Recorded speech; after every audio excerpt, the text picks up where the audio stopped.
Assalamualaikum warahmatullahi wabarakatuh. Pangkeun nami abdi Teguh 5 Perjanus di kelas 10 PSG.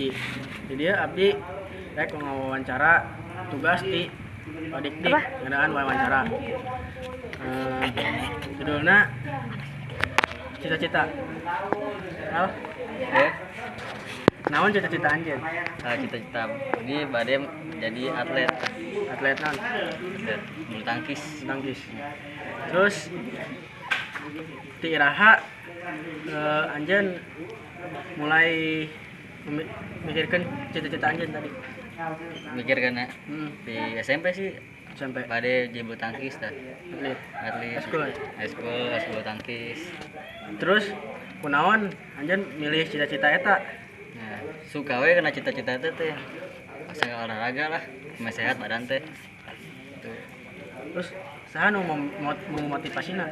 Nah, papa sih sok main jeung bapak tiap hari teh Di gor. di gor main. Di mana anjeun nimba ilmuna? Dan latihan di gor sih deket tadi di mah gitu mah gor.